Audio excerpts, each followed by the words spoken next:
તો આજથી આપણે દસમ સ્કંદ પ્રથમ અધ્યાયમાં પ્રવેશ કરીએ છીએ. શ્લોકાર્થ, શબ્દાર્થ, અક્ષરાર્થ સમજવાનો પ્રયત્ન કરીશું. શ્રી સુબોધનીજી જન્મ પ્રકરણ છે. એમાં શરૂઆતમાં શ્રી મહાપ્રભુજી શ્રી સુબોધનીજી પ્રારંભ કરે છે. એમાં એક વસ્તુનો ખુલાસો આપ કરી રહ્યા છે શ્રી સુબોધનીજીની અંદર, કે જન્મ પ્રકરણના 4 અધ્યાય જ કેમ છે. આપ શ્રી જ્યાં પ્રારંભ કરે છે શ્રી સુબોધનીજીમાં, તો સૌથી પ્રથમ એનું આપ વર્ણન કરી રહ્યા છે, એનો ખુલાસો કરી રહ્યા છે કે જન્મ પ્રકરણની અંદર 4 અધ્યાય જ કેમ છે. તો એનું કારણ આપ બતાવી રહ્યા છે કે પ્રભુનું જે પ્રાગટ્ય છે એ વ્યૂહ સહિત છે. શું છે? પ્રભુનું જે પ્રાગટ્ય છે એ વ્યૂહ સહિત છે. પ્રભુના 4 વ્યૂહ છે. પ્રભુના કેટલા? 4 વ્યૂહો છે. કયા કયા? તો વાસુદેવ, સંકર્ષણ, પ્રદ્યુમ્ન અને અનિરુદ્ધ. વાસુદેવ, સંકર્ષણ, પ્રદ્યુમ્ન અને અનિરુદ્ધ. તો આ રીતે 4 પ્રકારના વ્યૂહ હોવાથી દરેક વ્યૂહનું પ્રાગટ્ય અને દરેક વ્યૂહનું કાર્ય એક એક અધ્યાયમાં શ્રી સુખદેવજી વર્ણન કરી રહ્યા હોવાથી જે જન્મ પ્રકરણના જે અધ્યાય છે એ 4 છે. ખબર પડી? અહીંયા જન્મ પ્રકરણના 4 અધ્યાય જ કેમ છે એનું આપણે અહીંયા ચિંતન કર્યું. શ્રી મહાપ્રભુજી સુબોધનીજીના પ્રારંભમાં આપ બતાવી રહ્યા છે. કારણ કે જે પ્રાગટ્ય છે પ્રભુનું આ 4 પ્રકરણમાં એ વ્યૂહ સહિત છે. શું કીધું? વ્યૂહ સહિત છે. તો પ્રભુના 4 વ્યૂહ છે: વાસુદેવ, સંકર્ષણ, પ્રદ્યુમ્ન અને અનિરુદ્ધ. તો આ રીતે ચતુર્વ્યૂહ મૂર્તિ હોવાથી જે પ્રભુનું પ્રાગટ્ય જે છે એ 4 અધ્યાયમાં વર્ણન કરવામાં આવ્યું છે.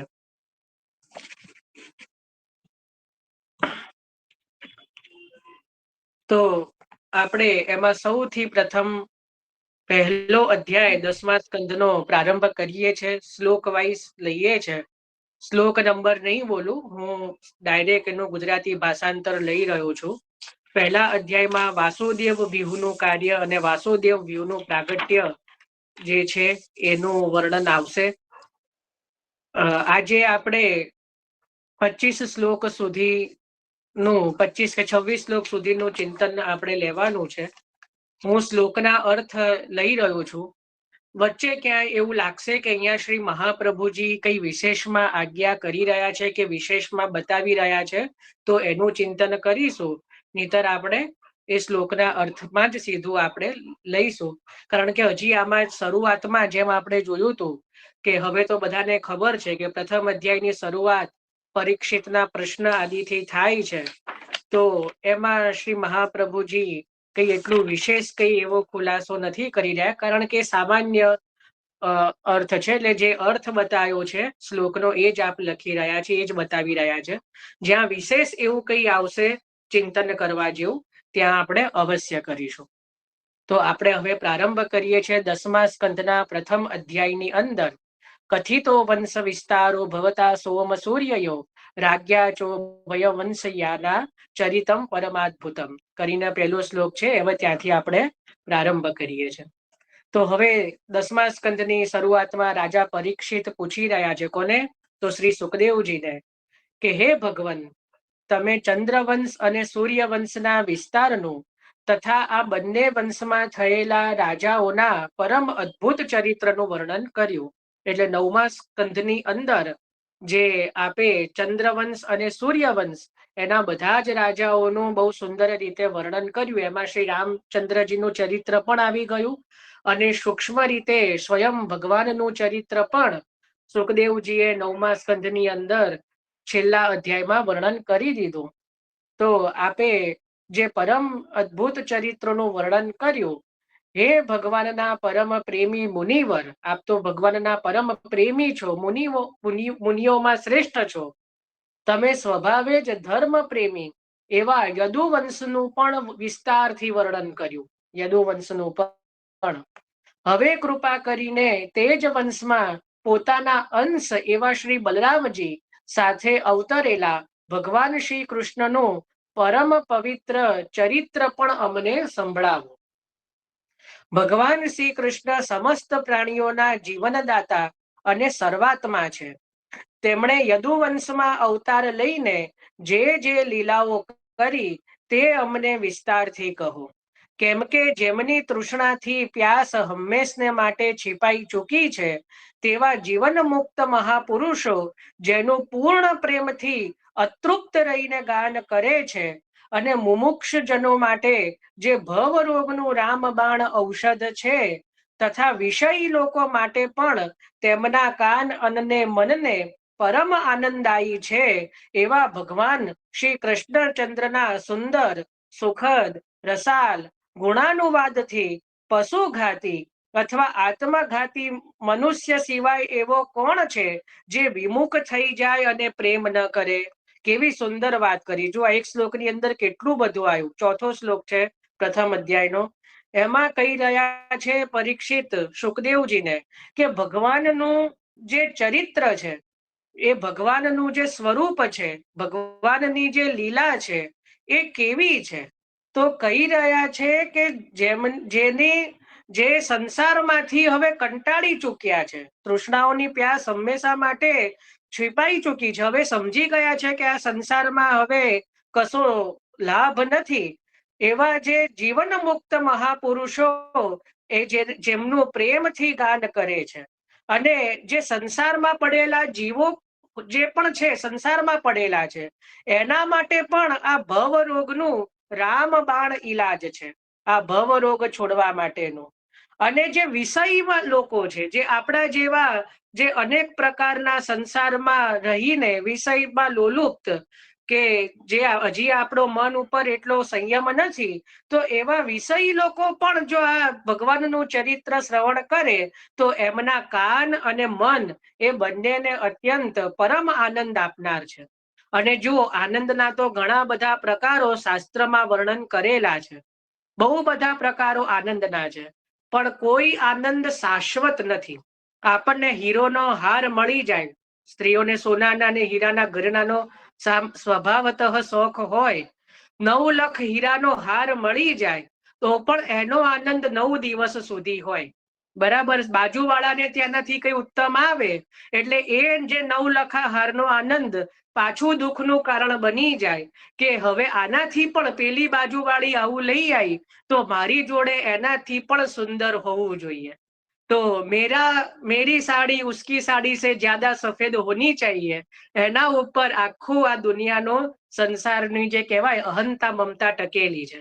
પહેલા એક એડ આવતી હતી નિર્માની કેની કે ભાઈ ઉસકી સાડી મેરી સાડી સે જ્યાદા સફેદ કેસે, બસ એના ઉપર આખો અહંતા મમતા ચાલી રહ્યું છે કે મારા કરતા પેલો વધારે સુખમાં કેમ છે. એટલે એની જોડે એક ગાડી હોય તો મારી જોડે 2 હોવી જોઈએ, એની જોડે 2 ઘર હોય તો મારી જોડે બંગલો હોવો જોઈએ. તો એમાં ને એમાં આખું જીવન વ્યતીત થઈ જાય છે, પણ એ મળી પણ જાય છતાં પણ એનો આનંદ શાશ્વત નથી. એટલે જે શાશ્વત આનંદ કેવલ અને કેવલ જે ભગવાનમાં ઓતપ્રોત બન્યા હોય, જેને ભગવાનના પ્રેમનો ચસ્કો લાગી ગયો હોય, જેને ભગવાનના સ્વરૂપાનંદનું જેને ભગવાને દાન કર્યું હોય, એનાથી વધારે આનંદદાયક આ સંસારમાં કોઈ નથી. તો એવું કે છે કે જે વિષય લોકો માટે પણ જે ભગવાનની કથા છે એ કાન અને મન એને આનંદ આપનારી છે. કારણ કે ભગવાનની જે લીલા છે કેવી છે, તો સુંદર સુખદ અને રસાલ ગુણાનુવાદથી ભરેલી છે. તો એવો કયો મનુષ્ય હોય જે કહેવાય ને કે જેનું જે ભાગ્ય જેનું નથી આ કલિયુગમાં કે જે આ ભગવાનના ચરિત્રોનું શ્રવણ કરતો નથી. એવો કયો વિમુખ જન છે કે જેને આ ભગવાનના ચરિત્રોથી પ્રેમ ન હોય. હવે કહી રહ્યા છે કે જ્યારે કુરુક્ષેત્રમાં મહાભારતના યુદ્ધમાં દેવતાઓને પણ જીતી લેનારા ભીષ્મ પિતામહ વગેરે અતિરથીઓ સાથે મારા દાદા પાંડવોનું યુદ્ધ થઈ રહ્યું હતું તે સમયે કૌરવોની સેના તેમના માટે અપાર સમુદ્ર જેવી હતી, જેમાં મોટા મોટા મહામચ્છોને પણ ગળી જવા વાળા તિમિંગલો સમાન ભીષ્મ જેવા યોદ્ધાઓ તેમના માટે ભય ઉત્પન્ન કરી રહ્યા હતા. પરંતુ મારા પિતામહ ભગવાન શ્રી કૃષ્ણના ચરણ કમળોની નૌકાનો આશ્રય લઈને તે મહાસાગરને એક વાછરડાના પગના ખાડાની જેમ અનાયાસ પાર કરી ગયા હતા. કેવી સુંદર વાત કરી કે હે સુખદેવજી, હે મુનિવર, આપ તો જાણો જ છો કે જ્યારે કૌરવો અને પાંડવો, કારણ કે પરીક્ષિત એ તો પાંડવોના વંશમાં છે, એટલે કહી રહ્યા છે કે જે અમારા પૂર્વજો એવા પાંડવો નું જ્યારે કૌરવો સાથે યુદ્ધ થયું ત્યારે સેનાઓ ઘણી ઓછી હતી, કૌરવો સાથે સેના પણ ઘણી વધારે હતી. આમ પણ તમે જુઓ, અસત્ય અને સત્યની લડાઈ હોય તો અસત્યના પક્ષે લોકો વધારે હોય. આપણે સાચા હોઈએ પણ આપણી જોડે ઊભું લેનાર ભાગ્યે જ કોઈ હોય, પણ સામેના પક્ષ અસત્યમાં હોય તો એને સપોર્ટ કરનારા, એને સાથ આપનારા લોકો હંમેશા વધારે હોય. દ્વાપર યુગથી આ તો લીલા આવી રહી છે. પણ જેના પક્ષમાં ભગવાન હોય, ભલે આપણી સાથે કોઈ ન હોય, પણ જો આપણે સત્ય હોઈએ, આપણે સાચા હોઈએ તો સત્યમેવ જયતે, સત્યની સાથે જ જીત થાય છે, કારણ કે સત્યના પક્ષમાં, ધર્મના પક્ષમાં ભગવાન રહે છે. એટલે કદાચ આપણે ઓછા પણ હોય, આપણી પાસે કોઈ સંખ્યાબળ ન હોય તો પણ ચિંતા કરવી નહીં. સુરદાસજી પણ એક પદમાં કહી રહ્યા છે, બહુ સુંદર પદ છે, નિર્બલ કે બલરામ, સુન્યોરી મેને નિર્બલ કે બલરામ. તો એમાં પણ શું કહે છે, અપબલ તપબલ ઓર બાહુબલ, ચોથા બલ હે દામ, સૂર કિશોર કૃપા તે સબબલ હારે હરિ કે નામ. બહુ સુંદર પંક્તિ છે, ફરી હું કહી રહ્યો છું. અપબલ એટલે પોતાનું બળ, આપણને જે બધું કસરત કરીને, એક્સરસાઇઝ કરીને જે બાહુબલ ને બધું જે મેળવ્યું હોય, અથવા તો આપણી બહુ મોટી મોટી સાતગાંઠો હોય કોઈ નેતા સાથે કે પોલીસ વાળા સાથે કે ફલાણા ઢીકડા સાથે, તો અપબલ. તપબલ એટલે કોઈ તપથી કે એનાથી કોઈ શક્તિઓ અર્જિત કરી હોય. બાહુબલ એટલે આપણા શારીરિક બળ. અને ચોથા બલ હે દામ, પૈસાનું બલ, જે કલયુગમાં તો બહુ વિશેષ રૂપે, તો 4 પ્રકારના બળ સુરદાસજી ગણાવે છે, અપબલ, તપબલ, બાહુબલ અને દામ એટલે પૈસાનું બલ. સૂર કિશોર કૃપા તે સબબલ હારે હરિ કે નામ. પણ એ ચારે ચાર બલ જે છે એ હરિના નામ આગળ બધા જે છે હારી જાય છે. સૌથી વિશેષ બલ જો બલવાન કોઈ હોય તો ભગવદ નામ છે. એટલા જ માટે કીધું ને કે ભગવદ નામ લેતા રહ્યો, જેના પક્ષમાં પ્રભુ હોય એને કોઈ હરાવી શકતું નથી. જ્યાં સત્ય હોય, જ્યાં ધર્મ હોય, એને કોઈ હરાવી શકતું નથી. એટલે કે છે કે આવો વિશાળ જે સમુદ્ર જેવી આ જે કૌરવોની સેના હતી, પણ અમારા જે પિતામહ અને અમારા જે પૂર્વજો ભગવાનના ચરણ કમળ રૂપી નૌકાનો આશ્રય લીધો છે. નૌકા કેવી હોય? નૌકા કોઈ દિવસ સમુદ્રમાં તરી શકે? આપણે જો સામાન્ય ચિત્તે વિચારો, અહીંયા મહાપ્રભુજી સુબોધનીજીમાં કહે છે કે એક બાજુ જે કહે છે કે મહામચ્છ, મોટા મોટા મગરમચ્છ જેવા, અને સમુદ્રની ઉપમા આપી છે કૌરવોને. તો સમુદ્રમાં કોઈ દિવસ નાવડું લઈને જઈ શકીએ આપણે? નાવ જે હોય 2 જણ બેસી શકે, નાવડું ક્યારે સમુદ્ર પાર કરી શકે? ક્યારેય ન કરી શકે. એના માટે તો મોટા મોટા જહાજો જોઈએ. પણ અહીંયા તો પરીક્ષિત શું કહી રહ્યા છે કે ચરણ કમળ રૂપી નૌકાનો આશ્રય. પ્રભુના ચરણારવિંદને નૌકા કીધી, એટલે જે પ્રભુનું ચરણારવિંદ છે એ એમાં 1000 લોકો ન આવી શકે. એ કોઈ વિરલા, કોટીમાં વિરલા હોય એવા ભક્ત જ એને ગ્રહણ કરી શકે. એટલા માટે પ્રભુના ચરણારવિંદને નૌકાની ઉપમા આપી. અને આ એવી નૌકા છે કે જે મોટા મોટા સંસારના સમુદ્રને પણ પાર કરવા માટે સમર્થ છે. બાકી લૌકિકમાં કોઈ દિવસ સમુદ્રની અંદર નૌકા સમુદ્રને પાર ન કરી શકે, પરંતુ આ તો અલૌકિક પ્રભુના ચરણારવિંદ રૂપી નૌકા હોવાથી એ સંસાર રૂપી સમુદ્રને પાર કરવા માટે એ યોગ્ય છે. તો એનો આશ્રય લઈને જે કહેવાય અનાયાસે પાર કરી ગયા, કોઈ પણ જાતના પ્રયત્ન વગર અને કોઈ પણ જાતના શ્રમ વગર અનાયાસે અમારા પૂર્વજો આ સંસાર સાગરને તરી ગયા. તો હે મહારાજ, મારું આ શરીર જે તમારી સામે છે તથા જે કૌરવ અને પાંડવોના વંશના બીજ રૂપ હતું, જે અસ્વસ્થામાના બ્રહ્માસ્ત્રથી પણ બળી ચૂક્યું હતું, તે સમયે મારી માતા જ્યારે ભગવાનના શરણમાં ગઈ ત્યારે તેમણે હાથમાં ચક્ર લઈને મારી માતાના ગર્ભમાં પ્રવેશ કર્યો અને મારી રક્ષા કરી. આપણે જાણીએ છીએ કે જે પરીક્ષિતના માતા ઉત્તરા, આપનું નામ શું છે? આપના માતાનું ઉત્તરા, એ એક જ વંશ જે રહ્યા હતા પાંડવોના વંશમાં, ઉત્તરા ગર્ભવતી હતા. એ સમયે અશ્વસ્થામાએ ઉત્તરાના ગર્ભ ઉપર બ્રહ્માસ્ત્ર ફેંક્યું. બ્રહ્માસ્ત્ર એવું અસ્ત્ર છે કે જેનો કોઈ તોડ નથી.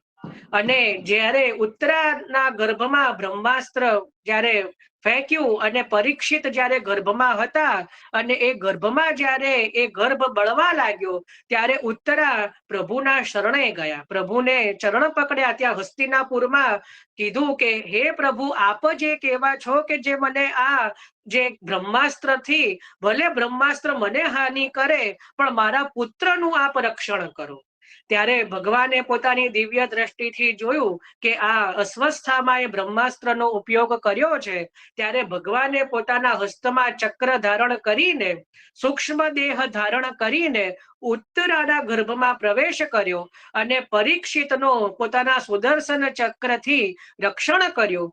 ત્યારે આ પરીક્ષિત એવા ભક્ત, એકમાત્ર ભક્ત એવા છે કે જેને માતાના ગર્ભમાં જ ભગવાનના દર્શન થયા છે. બાકી તમે જુઓ, તમને એક બહુ મજાની વાત કહું, માતાનું ગર્ભ એ નરકનું દ્વાર કહેવાય. કારણ કે માતાના ગર્ભમાં સુખદેવજી જ કહી રહ્યા છે કે જ્યારે કોઈ બાળક હોય એને એટલી બધી પીડાઓ સહન કરવી પડે છે. કારણ કે માતા જે પણ ગ્રહણ કરે, અન્ન જલ એ બધું, અને જે પણ જુએ, મતલબ જે સાંભળે, જે પણ એને જુએ, એ બધાની અસર ગર્ભમાં થાય. એ ઉઠે, ચાલે, બેસે, એટલે એટલા જ માટે કહે છે કે ભાઈ આ ક્યારે પણ જે ભગવાનનું જે નામ સ્મરણ કરે એનો ક્યારે પુનઃ ગર્ભવાસ ન થજો, એવું બધા શાસ્ત્રમાં કહે છે. કારણ કે એ ગર્ભ જ નરકનું દ્વાર છે. એમાં એટલી બધી અસહ્ય પીડાઓ સહન કરવી પડે છે, એ ગર્ભની બધાએ કરી છે. તો એ ત્યારે એની અંદર ક્યારે પણ ભગવત દર્શન કોઈને થાય નહીં. પણ એ આ પરીક્ષિત એવા પરમ ભક્ત છે કે જેને માતાના ગર્ભથી જ ભગવાનના દર્શન થયા છે. એમણે માતાના ગર્ભમાં જોયું કે કોઈ ચક્ર ધારણ કરેલો કોઈ મહાપુરુષ જે છે, અતિ તેજસ્વી, જે મારી ચારે બાજુ રક્ષણ કરી રહ્યા છે. ગર્ભમાં છે એટલે એમને સમજ ન પડી કે મને મારું રક્ષણ કોણ કરી રહ્યા છે. એટલે જ્યારે એ માતાના ગર્ભમાંથી બહાર આવ્યા ત્યારે એમને એ યાદ રહ્યું કે જ્યારે હું માતાના ગર્ભમાં હતો ત્યારે કોઈએ મારું રક્ષણ કરેલું. એટલે એ વસ્તુ એમને યાદ રહી. એટલે એ પરીક્ષા કરવા લાગ્યા. જે પણ પુરુષ કે જે પણ મનુષ્યને જુએ એટલે એમાં એ ચકાસે કે શું આમણે મારી રક્ષા કરી, શું આમણે મારી રક્ષા કરી. તો જ્યાં સુધી ભગવાન શ્રી કૃષ્ણના દર્શન પરીક્ષિતને ન થયા ત્યાં સુધી એ પરીક્ષા કરતા રહ્યા કે મારી રક્ષા કરનાર પુરુષ હતો કોણ. પછી જ્યારે ભગવાનના દર્શન થયા જે સમયે, ત્યારે પરીક્ષિતે જાણ્યું કે આ જ એ છે કે જેમણે મારી માતાના ગર્ભમાં રક્ષા કરી છે. એટલે આ રીતે એમણે બધાની પરીક્ષા કરેલી હોવાથી એમનું નામ પરીક્ષિત થયું. બાકી મૂળ નામ તો કંઈક બીજું છે. શ્રી સુખદેવજીમાં ભાગવતજીમાં આવે છે, અત્યારે મને યાદ નથી, પણ મૂળ નામ અલગ છે. પણ એ પરીક્ષિત એટલા માટે કહેવાયા કારણ કે એમણે પરીક્ષા કરી છે કે મારી જે માતાના ગર્ભમાં રક્ષા કરનાર કોણ હતું. એટલે એના ભગવાનને એ રીતે શોધ્યા છે અને જેમને માતાના ગર્ભમાં જ જેમને દર્શન થયા છે એવા આ પરીક્ષિત છે. બાકી આપણને એક બીજી વાત કહું, શ્રીમદ ભાગવતજી કોણે વાંચ્યું છે ખબર નહીં, સુખદેવજી તો એવું કહે છે કે જ્યારે જે મનુષ્ય માતાના ગર્ભમાં હોય એને પોતાની આગળની બધી જ યોનિઓ યાદ આવે છે ધીરે ધીરે, કે હું આગલા જન્મમાં શું હતો, મારા કયા કર્મોના કારણે મને પુનઃ આ ગર્ભવાસ મળ્યો છે, અને મેં કયા કયા જન્મ લીધા છે, આગળના કેટલા જન્મો થઈ ચૂક્યા છે, આ બધું આપણને પણ જ્યારે આપણે માતાના ગર્ભમાં હતા આપણને યાદ હતું.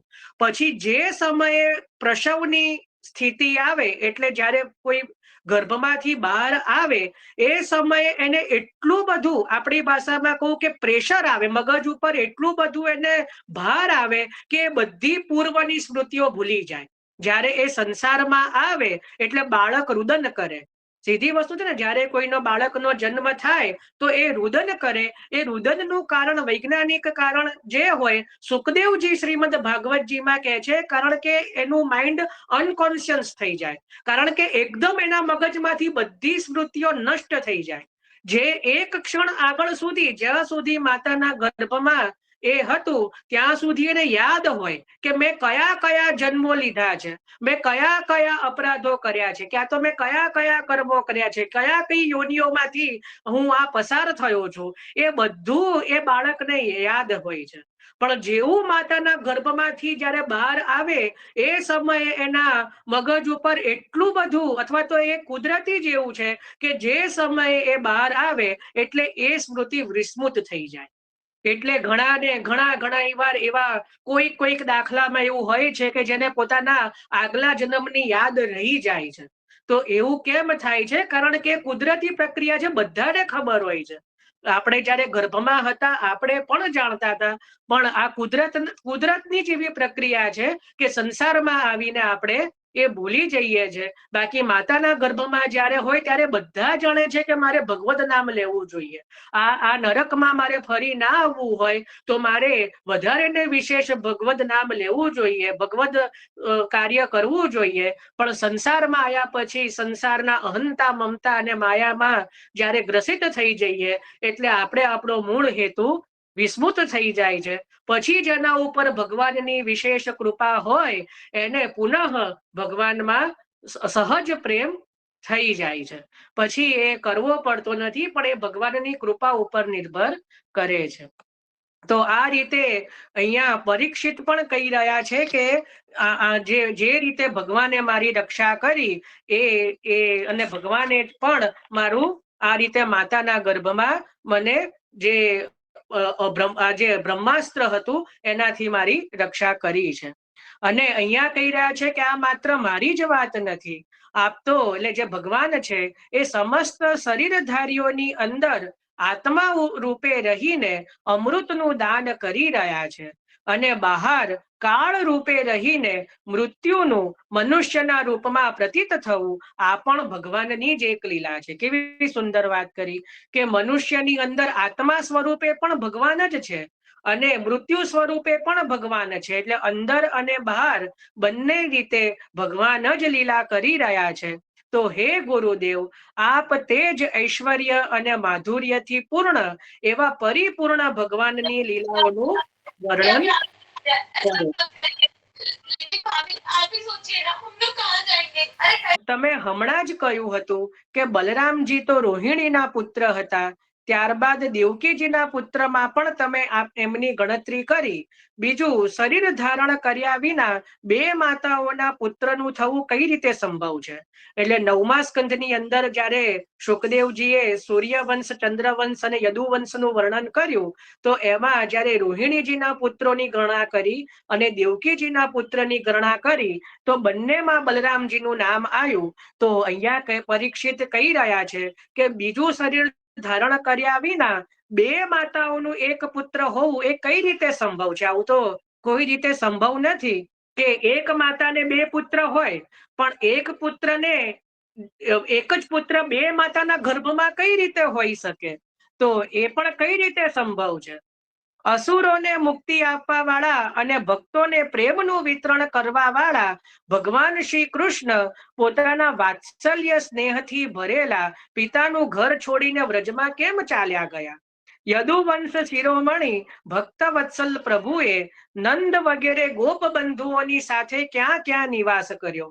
બ્રહ્મા અને શંકરના ઉપર પણ શાસન કરવા વાળા એવા પ્રભુએ વ્રજમાં તથા મથુરામાં રહીને કઈ કઈ લીલાઓ કરી. જો આ બધા પરીક્ષિત પ્રશ્નો કરી રહ્યા છે, ધીરે ધીરે ભગવાનની લીલાઓ માટે પ્રશ્ન કરી રહ્યા છે કે ભગવાને કેમ વસુદેવજી પોતાના જે ખરા માતા પિતા હતા એમનું ઘર છોડીને નંદરાયજીના ઘરમાં કેમ વસ્યા અને ત્યાં રહીને મથુરા વ્રજ આદિમાં કઈ કઈ લીલાઓ કરી, ક્યાં ક્યાં આપે વસ્યા છે. અને મહારાજ તેમણે પોતાના જ માતાના ભાઈ એવા મામા એવા કંસને પોતાના હાથે શા માટે માર્યા? તે મામા હોવાને કારણે તેમના હાથે મરવા તો યોગ્ય ન હતું. કોઈ મામાને ભાણેજ મારે એવું તો આજ સુધી બન્યું નથી, કારણ કે સૌથી વધારે પ્રેમ તો મામાને જ હોય. પોતાની બહેનના છોકરાઓ ઉપર મામાને સૌથી વધારે લાગણી હોય, તો ક્યારે મામા ને ભાણેજ શત્રુ હોય એવું તો આજ સુધી સાંભળ્યું નથી. તો કેમ ભગવાને પોતાના જ મામાને માર્યા છે?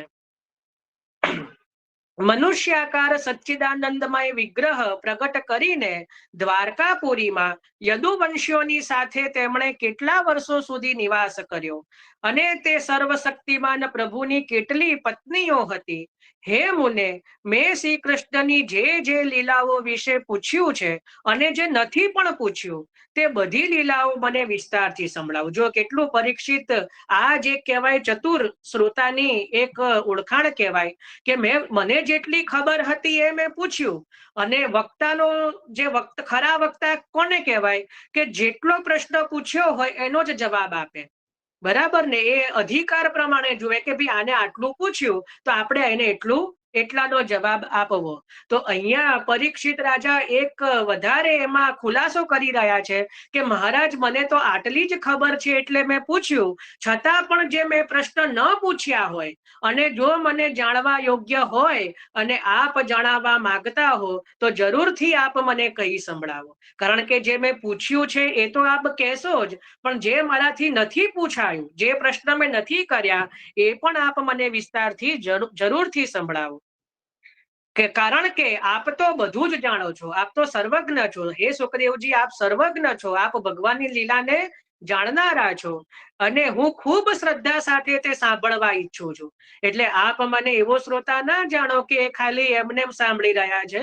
હું બહુ શ્રદ્ધા સાથે હું આને સાંભળી રહ્યો છું. આપણે સર્વોત્તમ સ્તોત્રમાં પણ જો છેલ્લે જોઈએ તો શ્રદ્ધા વિશુદ્ધ બુદ્ધિર્ય પઠત્યનું દિનમ જન સતદેક મના સિદ્ધિ મુક્તામ પ્રાપ્યોત્ય સંશય. શ્રી ગુસાઈજી પણ કહી રહ્યા છે કે જે સર્વોત્તમ સ્તોત્રનો પાઠ છે એ શ્રદ્ધા અને વિશુદ્ધ બુદ્ધિથી જે કરશે એને જે છે કૃષ્ણાધ્રામૃતની પ્રાપ્તિ જરૂર થશે. તો શ્રદ્ધા અને વિશુદ્ધ બુદ્ધિ આ બે વસ્તુ તો અવશ્ય હોવી જોઈએ. એટલે કે છે કે હું ખૂબ શ્રદ્ધા સાથે તે સાંભળવા ઈચ્છું છું. ભગવાન, અન્નની તો વાત શું કરવી, મેં તો જળનો પણ પરિત્યાગ કર્યો છે. કારણ કે જે સમયે પરીક્ષિત આ 10મો સ્કંદ આવ્યો અને 7 દિવસ પછી મૃત્યુનું જે શ્રાપ છે એમાં હવે આ 5મો દિવસ છે. જ્યારે સુખદેવજી 10મ સ્કંદની જ્યારે કથા પ્રારંભ કરે છે એ 5મો દિવસ હોય છે. એટલે હવે તો 5, 6, 7, હવે 3 દિવસ પછી તો મૃત્યુ છે. પરીક્ષિત જાણે છે. પરીક્ષિત તો એ પણ એક બળભાગી ભક્ત છે કે જેને પોતાના મૃત્યુની તારીખ પણ ખબર છે. આ બહુ સૌભાગ્યની વાત છે કે જ્યારે આપણે તો એ પણ જાણતા નથી કે કઈ ક્ષણે કયા દિવસે શું થવાનું છે.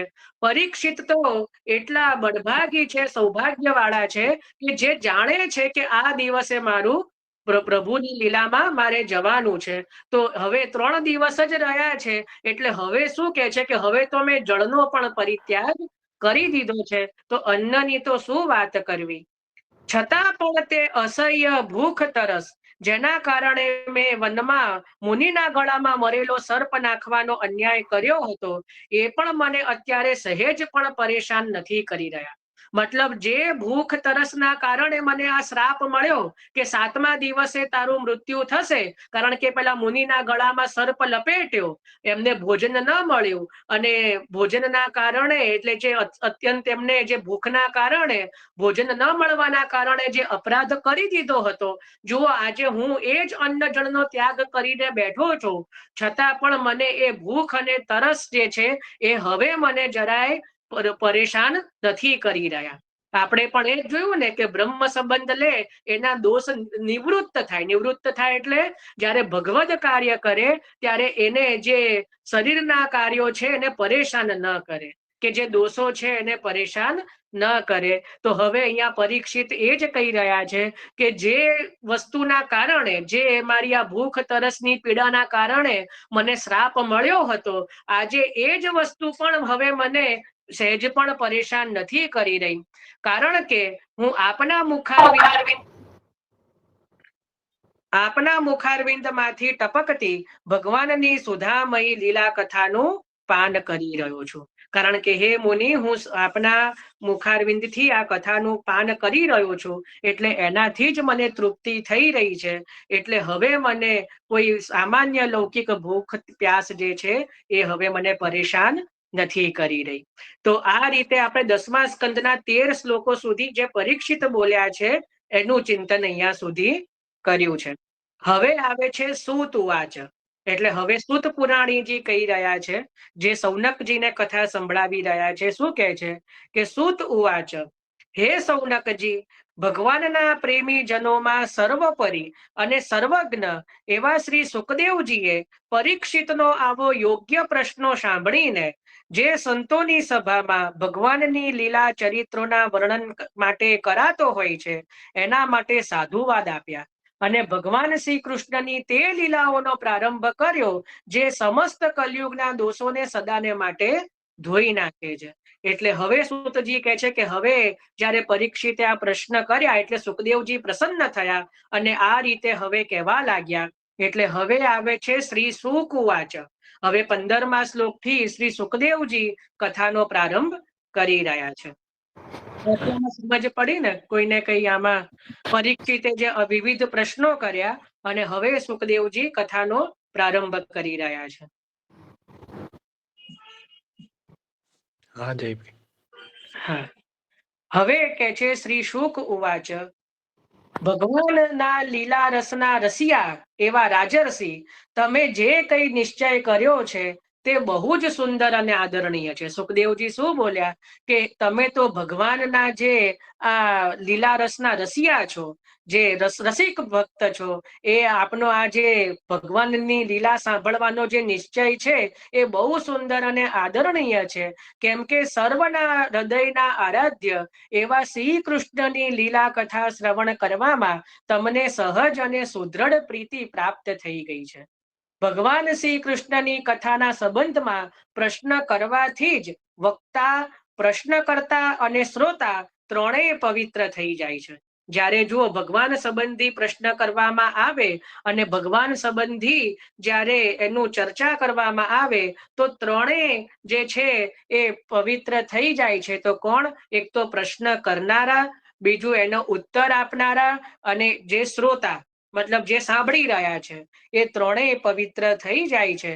જેમ ગંગાજીનું જળ અથવા ભગવાનનું ચરણામૃત જેમ બધાને પવિત્ર કરી દે છે, એ જ રીતે જે આ ભગવાનની કથા છે, જે લીલા છે, એ પણ સર્વને પવિત્ર કરે છે. એટલે ભગવાનની કથાને પણ કલયુગની ગંગા કહેવામાં આવે છે.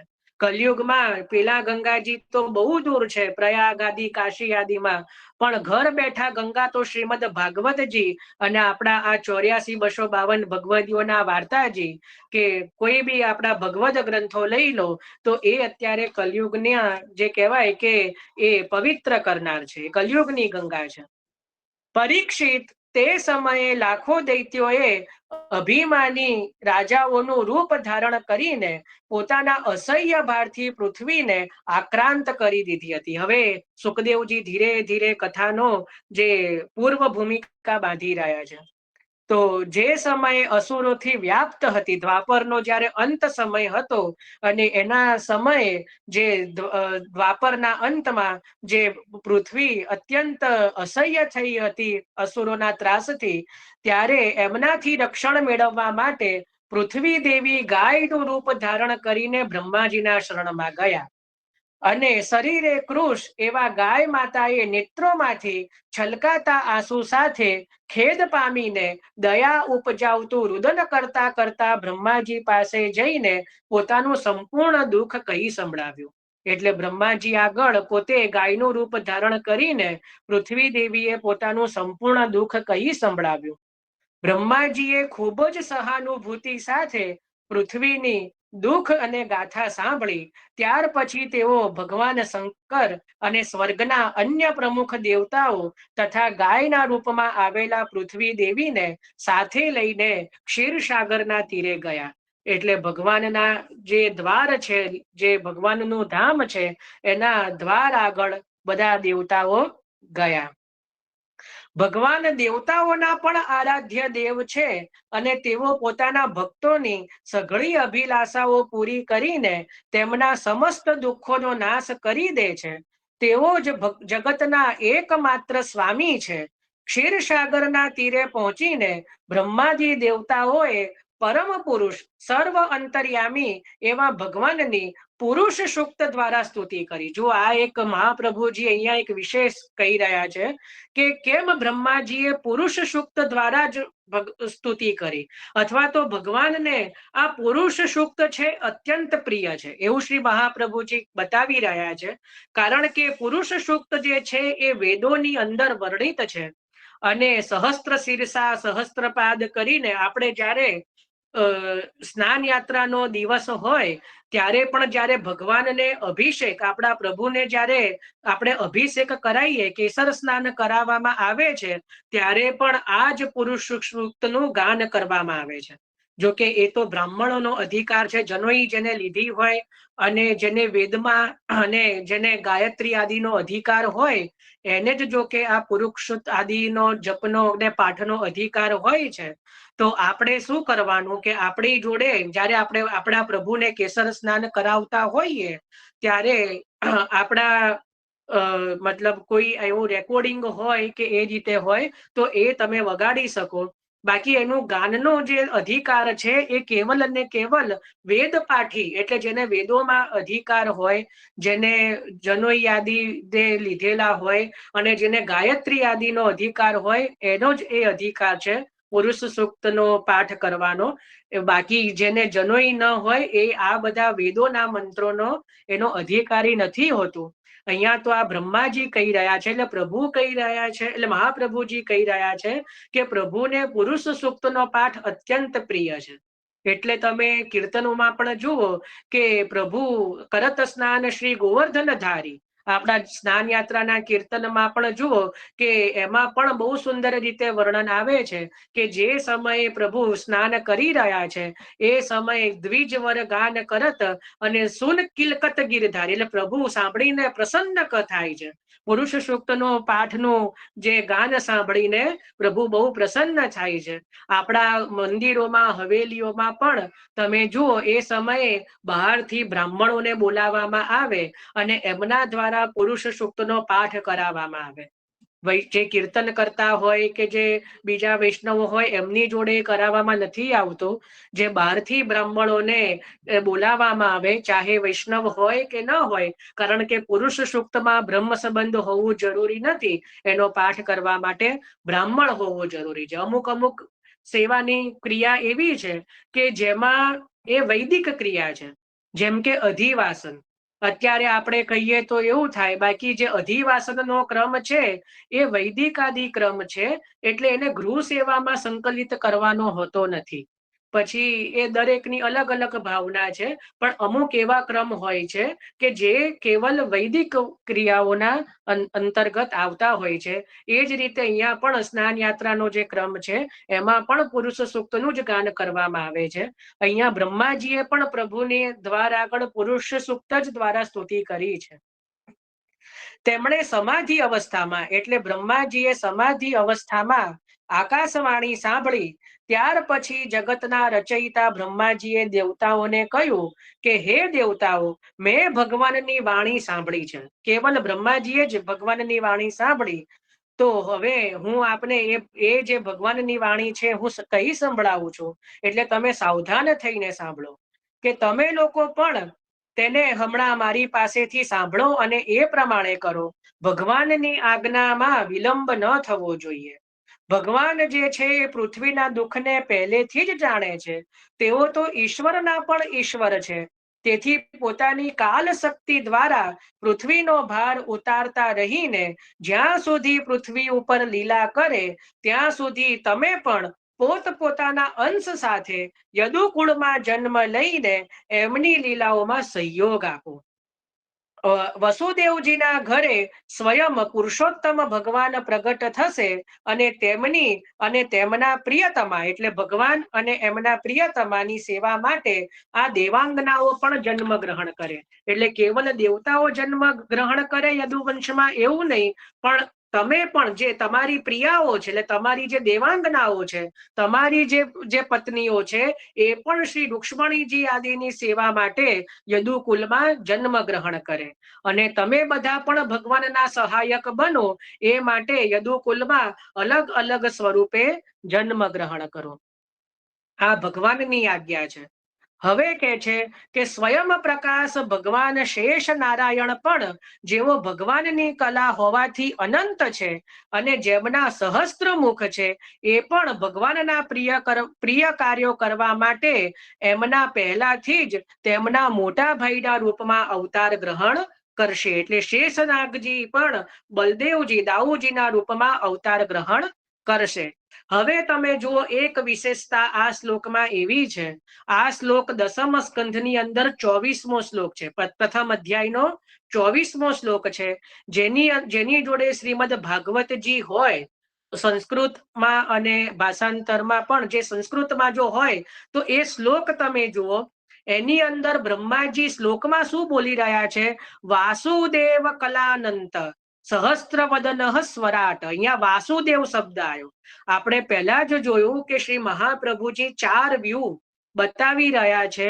એમાં પહેલો અધ્યાય જે છે એ વાસુદેવ વ્યૂહનો છે.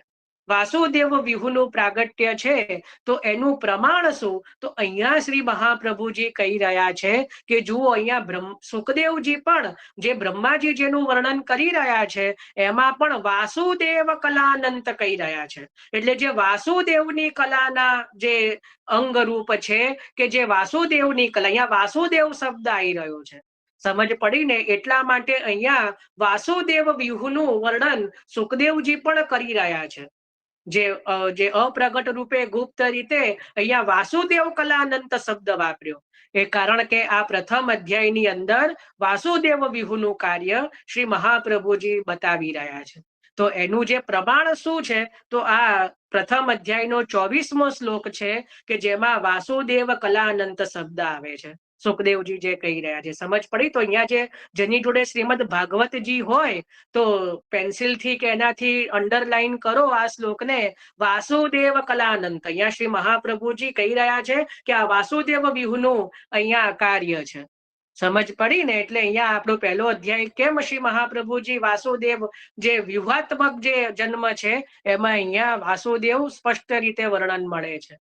એટલે કહી રહ્યા છે કે જે દાઉજી, જે શેષનાગજી જે છે એ પણ દાઉજીના રૂપે અહીંયા જન્મ પ્રભુના મોટા ભાઈ રૂપે ગ્રહણ કરશે. જેણે સમગ્ર જગતને મોહિત કરી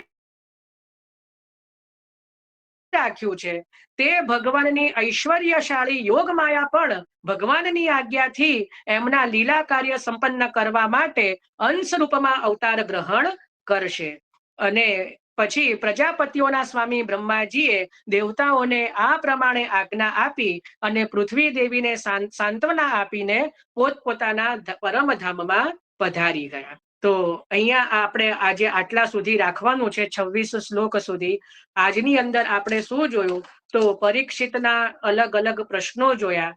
એના પછી જે સુખદેવજી કથાનો પ્રારંભ કરે છે, પરીક્ષિતને સૌથી પહેલા તો સાધુવાદ આપે છે કે બહુ સુંદર પ્રશ્ન કર્યો, અને એના પછી જે છે કે કથાનો પ્રારંભ કર્યો. એમાં જે ભગવાનની પાસે જે બધા દેવતાઓ ગયા, જે પૃથ્વી દેવી ગાયનું રૂપ ધરીને પોતાના દુઃખનું વર્ણન કરે છે, બ્રહ્માજી પુરુષ સૂક્ત દ્વારા જે ભગવાનની સ્તુતિ કરે છે, અને ભગવાન ભગવાનની આજ્ઞા સાંભળીને જે બ્રહ્માજી દેવતાઓને આજ્ઞા કરે છે અને એના પછી જે પોતપોતાના ધામમાં પધારી જાય છે. આટલું આજે આપણે પ્રથમ અધ્યાયના 26મા શ્લોક સુધીનું આપણે ચિંતન કર્યું. કાલે આપણે 27મા શ્લોકમાં પ્રવેશ કરીશું. તો આજે આપણે અહીંયા પ્રથમ અધ્યાયને વિરામ આપીએ છીએ. આમાં કોઈને કઈ પ્રશ્ન હોય કે કઈ ચર્ચા હોય તો અવશ્ય કરે, નહીતર આપણે 84 વૈષ્ણવના વાર્તાજીમાં પ્રવેશ કરીશું.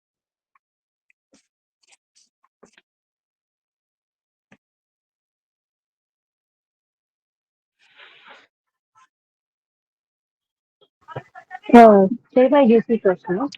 જય શ્રી કૃષ્ણ.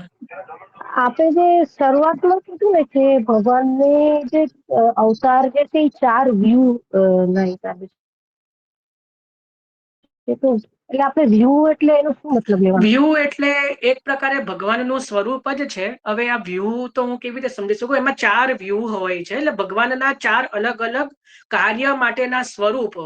જે વાસુદેવ વ્યૂહથી જે કાર્ય હોય એ બધું આગળ હજી આવશે કે ભાઈ આ વાસુદેવ વ્યૂહનું કાર્ય છે, જે ધરતીનો ભાર ઉતારવો એ વાસુદેવ વ્યૂહનું કાર્ય છે. પછી ભગવાનની લીલાઓમાં સહાયક થવું એ સંકર્ષણ વ્યૂહનું કાર્ય છે. એ રીતે પ્રદ્યુમન વ્યૂહનું હોય અને અનિરુદ્ધ એટલે બધા બંધનોમાંથી મુક્ત કરવા એ અનિરુદ્ધ વ્યૂહનું કાર્ય છે. એવું શ્રી મહાપ્રભુજી પોતાના સુબોધનીજીમાં બતાવી રહ્યા છે. તો આ 4 વ્યૂહાત્મક રીતે જે છે એ ભગવાન બિરાજે છે. હું બહુ મજાની એક વાત કહું.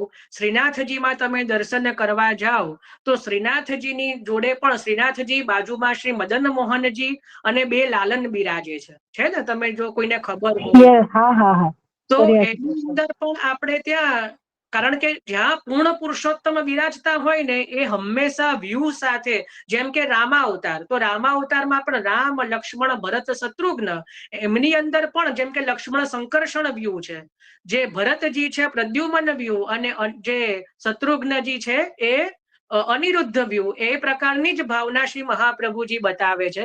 જ્યાં પૂર્ણ પુરુષોત્તમનું જ્યાં બિરાજતા હોય ત્યાં વ્યૂહની સહિત બિરાજે, વ્યૂહની સહિત પધારે, એવું એક પ્રકારે શાસ્ત્રની એક રીત છે. એટલે આપણે ત્યાં શ્રીનાથજીમાં પણ શ્રીનાથજીની અંદર 4 સ્વરૂપો બિરાજે છે. એટલે એક એવી ભાવના મોટાઓએ બતાવી છે કે અહીંયા શ્રીનાથજીની અંદર પણ 4 વ્યૂહ સ્વરૂપે, જો કે શ્રીનાથજી તો પૂર્ણ પુરુષોત્તમ છે એટલે વાસુદેવ વ્યૂહની ભાવના શ્રી નવનીત પ્રિયાજીમાં કરવામાં આવે છે. પહેલા તો મુકુંદરાયજી બિરાજતા હતા એટલે મુકુંદરાયજી પણ એમાં ની ભાવના હતી. હવે તો કાશીમાં પધારી ગયા એટલે નવનીત પ્રિયાજીની અંદર પણ, એટલે એ રીતે 4 સ્વરૂપોની સાથે જે છે એ શ્રી ગોવર્ધન ધરણ પૂર્ણ પુરુષોત્તમ અખંડ લીલા કરી રહ્યા છે. એવી પણ એક ભાવનાજી છે. બરાબર, આ ભાવના મોટાઓએ ભાવના બતાવી છે. તો જે 4 વ્યૂહ એટલે પ્રભુનું જે કાર્ય હોય, જે પ્રભુની લીલામાં સહાયક હોય, એ કાર્ય કરવા માટે 4 એવા સ્વરૂપ છે, જેને વાસુદેવ, સંકર્ષણ, પ્રદ્યુમન અને અનિરુદ્ધ એ નામથી ઓળખવામાં આવે છે.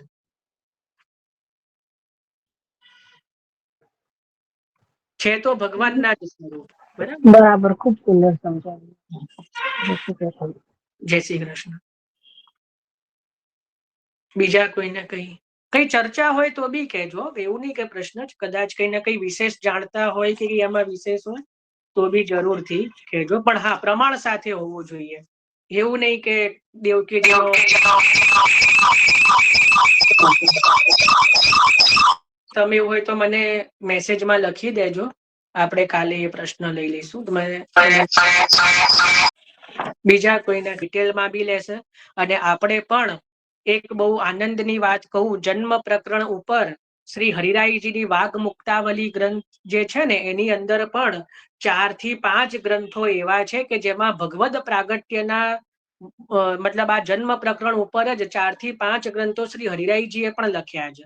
એમાં પણ બહુ જ વિસ્તારથી અને બહુ જ સૂક્ષ્મતાથી બૃહદ રૂપે શ્રી હરિરાયજીએ સમજાવ્યું છે. આપણે એ ગ્રંથો પણ લેવાના છીએ. જેમ જેમ આ અધ્યાયો પહેલા શ્રીમદ ભાગવતજીના થઈ જશે ને એમ આપણે સીધા તામસ પ્રકરણમાં નહીં પ્રવેશ કરીએ. આપણે એની જોડેનું જેટલું પણ મટીરિયલ છે, જેટલું પણ આપણી જોડે ગ્રંથો છે, ભલે આપણને સમજમાં આવી પણ ગયું હોય, આપણને કડકડાટ હોય, તો પણ આપણે છોડીશું નહીં કોઈ વસ્તુ. આપણે હરિરાયજીના ગ્રંથોને પણ લઈશું, જે ભગવદ પ્રાગટ્ય નિર્ણય કરીને છે, ભગવદ સ્વરૂપ. આજે મને તો બહુ શોખ નથી ઉત્તરાયણનો, આજે આખી બપોર મેં એ જ બધા ગ્રંથો વાંચ્યા, રિવાઇઝ કર્યા. શ્રી હરિરાયજીના 4 થી 5 ગ્રંથો છે, કારણ કે મને પણ કદાચ ક્યાંય હું ભૂલ્યો હોઉં કઈ હોય તો મને પણ યાદ રહે, તો મારાથી બી કોઈ ભૂલ ન થાય. કારણ કે મને હૃદયમાં પણ ડર છે કે જો આટલા બધા વૈષ્ણવો સાંભળી રહ્યા છે તો મારાથી પહેલા પણ 1-2 ભૂલો થઈ છે બોલવામાં, જે સંજયભાઈ આદિએ સુધારી છે, મને ત્યાં બતાવી છે કે જો અહીંયા આ વસ્તુ ભૂલ છે. તો હું બને એટલું ધ્યાન રાખું છું કે એવું ના થાય કે મારાથી કોઈ વસ્તુ ભૂલમાંથી કે એવી કહેવાઈ જાય કે જે ખોટી હોય, કે જે એને અનુરૂપ ન હોય. તો એટલા માટે મારું પણ અધ્યયન ચાલી જ રહ્યું છે. આપને પણ કદાચ કોઈ વિશેષમાં જાણકારી હોય તો જરૂરથી કહેવું, પણ મેં એક જ વસ્તુ ધ્યાન રાખવી કે કોઈ જ્યાં ત્યાં સાંભળેલું કે વોટ્સઅપમાં જોયેલું નહીં ચાલે. આપણે પ્રમાણરૂપ હોવું જોઈએ કે જો આ ગ્રંથની અંદર શ્રી મહાપ્રભુજી, ગુસાઈજી કે હરિરાયજી કે શ્રી ગોકુલનાથજી કહી રહ્યા છે, પછી એવું ના હોવું જોઈએ કે દેવકીજી તો પહેલા કઈ હતા, જે પણ હતું એ કોઈનો ભાવ હશે, પણ એવું નહીં. જે પ્રમાણરૂપથી હોવું જોઈએ કે શ્રી સુખદેવજી જો અહીંયા કહી રહ્યા છે, જો મહાપ્રભુજી અહીંયા આવું કહી રહ્યા છે, તો મને પણ આનંદ આવશે, મને પણ ગમશે. તો જો એ રીતે ચર્ચા થશે પ્રમાણ સહિત તો આનંદ રહેશે. તો આપણે બધું જ મટીરિયલ ને બી હરિરાયજીના ગ્રંથોને પણ બરાબર સમજીશું અને પછી જ આપણે તામસ પ્રકરણમાં પ્રવેશ કરીશું, ત્યાં સુધી નહીં. તો આપણે અહીંયા બીજા કોઈને કઈ અહીંયામાં કઈ પ્રશ્ન કે? હા બોલો દેવ. જયભાઈ, આ રીતે સુબોધિનીજીમાં પણ આ રીતે અધ્યાય સ્વરૂપે જ મહાપ્રભુજીએ જો સુબોધનીજી શું છે, શ્રી ભાગવતજીના એક શ્લોક ઉપરની ટીકા છે. આજ એનું અનુવાદ છે, મતલબ એનો જ અનુવાદ મેં વાંચ્યો છે.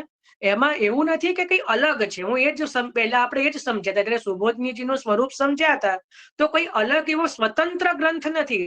સુબોધનીજી શું છે, શ્રી ભાગવતજીના દરેક શ્લોક ઉપર શ્રી મહાપ્રભુજી પોતે વિવરણ લખી રહ્યા છે, એનો અર્થ લખી રહ્યા છે. કારણ કે અત્યારે બધું ભાષાંતર મળે છે, એ સમયે એવું ટ્રાન્સલેશન નહોતું મળતું, એટલે જે આચાર્યો હતા એમને જે અર્થો સ્ફુરાયમાન થતા એ એનું લખતા. જેમ કે શંકરાચાર્યજીએ પણ શ્રી ભાગવતજી ઉપર ટીકા લખી છે. એ જ રીતે શ્રી મહાપ્રભુ, એવી રીતે રામાનુજાચાર્યએ પણ લખી છે. તો એ જ રીતે શ્રી મહાપ્રભુજીએ ટીકા લખી છે, જેનું નામ સુબોધનીજી છે. એટલે દરેક શ્લોક ઉપર શ્રી મહાપ્રભુજીએ એનું આપણી ભાષામાં વિવરણ લખ્યું છે, જેને ટીકા કહેવાય. અને એનો જ અહીંયા મેં અનુવાદ કર્યો. ઘણી જગ્યા એવું હોય કે મહાપ્રભુજી કંઈક વિશેષ રહસ્ય બતાવતા હોય. આપણે આ પ્રથમ અધ્યાયમાં જ એક જગ્યાએ આવશે, હજી હું તમને બતાવીશ કે આપણે કંઈક વિચારી રહ્યા હોઈએ અને જે મહાપ્રભુજી હોય કે બડે મોટા આચાર્ય હોય, એ કંઈક વિશેષ એમાં બતાવે એ શબ્દ દ્વારા, કે જુઓ આ શબ્દ છે એનો આ રીતે પણ અર્થ થઈ શકે. તો આપણે એનું ચિંતન કરવાનું છે. ખ્યાલ આવ્યો? બાકી મૂળ તો શ્રી ભાગવતજી ઉપરની જ ટીકા છે, કોઈ સ્વતંત્ર ગ્રંથ નથી. સ્વતંત્ર એટલે કે અલગથી નથી લખ્યું. જે શ્રી ભાગવતજી ઉપરના શ્લોકો છે એનું જ વિવરણ શ્રી મહાપ્રભુજીએ કર્યું, જેને શ્રી સુબોધનીજી કહેવામાં આવે છે.